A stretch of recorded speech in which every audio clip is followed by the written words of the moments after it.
Lalu sekarang kita buat kebalikannya, bagaimana klien bisa mengirimkan ke server, yaitu kita gunakan transactional replication.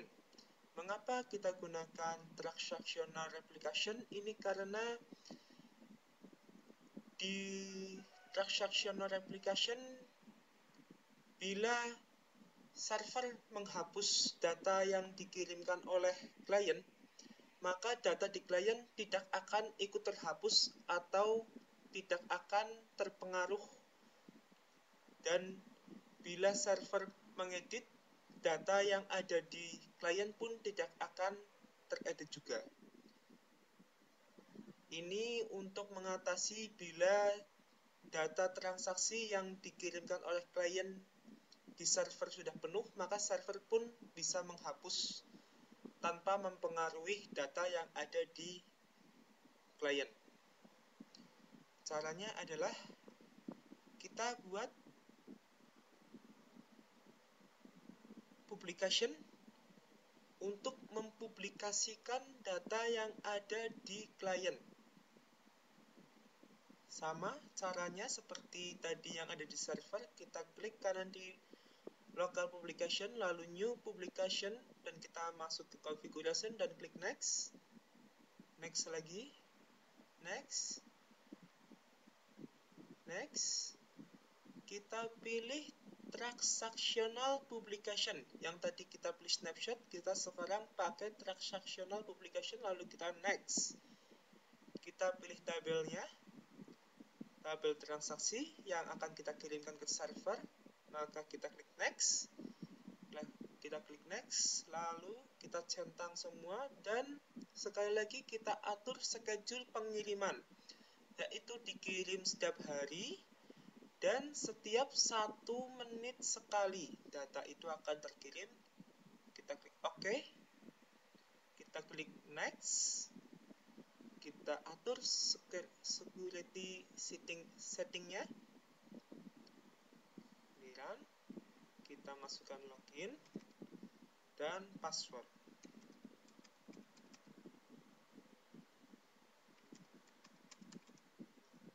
Oke. Lalu kita klik next. Next, kita kasih publication name-nya adalah cabang.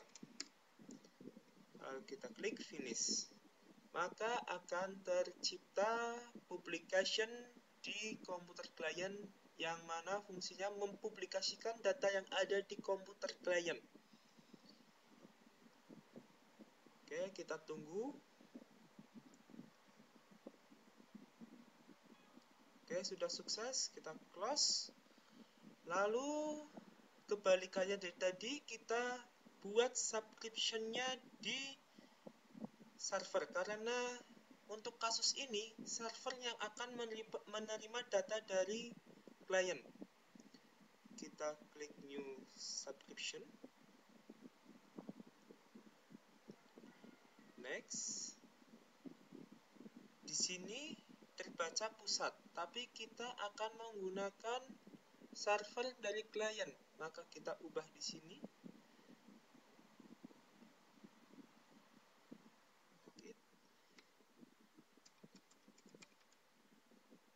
Connect. Maka jika kita masuk ke server klien, akan terbaca tadi publication yang sudah kita buat, yaitu cabang. Kita pilih dan klik next. Caranya pun sama seperti subscription yang kita buat di klien. Kita pilih database-nya, yaitu ABC Disk Pusat, di mana nanti di dalam database ini akan menerima data yang kita kirimkan dari klien. Oke, kita klik next. Kita atur di sini.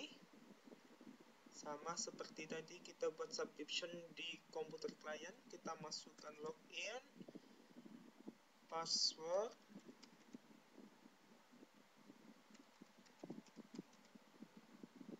klik OK, lalu next, next, next, next, dan finish.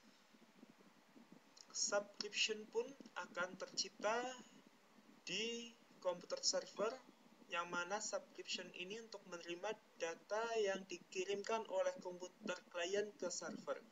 Oke, kita lihat apakah sudah masuk tabel dan datanya. Kita refresh dulu. Kita close dulu di sini. Coba kita lihat.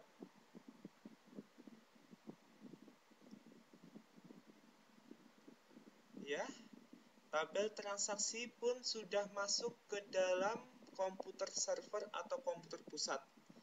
Kita lihat apakah datanya juga sudah masuk. Datanya pun sudah masuk ke dalam komputer pusat.